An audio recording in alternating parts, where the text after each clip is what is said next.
Hello rainbows, welcome back to my another mini blog. যেমনটা তোমরা জানো, আমাদের বাড়িতে আছে সরস্বতী পুজো। সবাইকে জানাই শুভ সরস্বতী পুজো।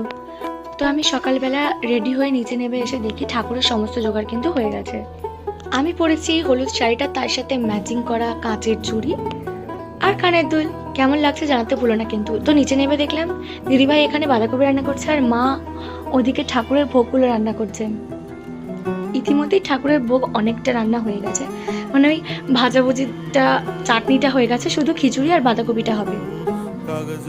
আর আমি একটু দেরি করে ঘুম থেকে ইচ্ছে করে উঠেছিলাম, কারণ কালকে রাতে সমস্ত কাজ সেরে আমার আর মায়ের ঘুমোতে ঘুমোতে অনেকটা দেরি হয়ে গিয়েছিল। আর আগের দিন রাত থেকে যেহেতু আমরা বেশিরভাগ জোগাড়টা করে রাখি, সেই জন্য সকালবেলায় খুব একটা সেরকম কাজ থাকে না। যেটুকু কাজ থাকে ওই আমার দিদিভাই আর মা মিলে করে নেয়।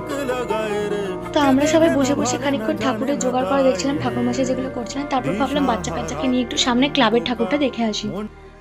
তো ক্লাবে যাওয়ার আগে ভাবলাম একটুখানি এই বাচ্চা কাচ্চাদের সাথে একটু ভিডিও তুলি। যদিও বন্ধুটা এখনো শাড়ি পরেনি, পরে পরবে। যাক, এইসব ভিডিও তোলার পর আমরা ক্লাবে গিয়ে দেখলাম ঠাকুরই আসেনি।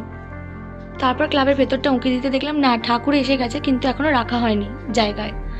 আপাতত ক্লাবের ভেতরে রাখা হয়েছে ঠাকুরটাকে, কিন্তু ঠাকুরটা বেশ সুন্দর হয়েছে। তোমাদের কেমন লাগলো কমেন্টে জানাতে ভুলো না, আর আমার চ্যানেলটাকে কিন্তু সাবস্ক্রাইব করে দিও।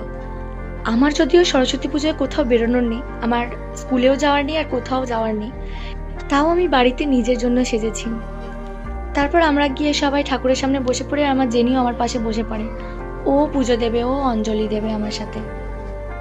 চলো বাকি পার্টগুলো নেক্সট ভিডিওতে পাবে, তার জন্য সাবস্ক্রাইব করতে ভুলো না। দেখা হচ্ছে তাহলে পরের ভিডিওতে। আজকের জন্য ভিডিওটা এখানেই শেষ করছি, বাই।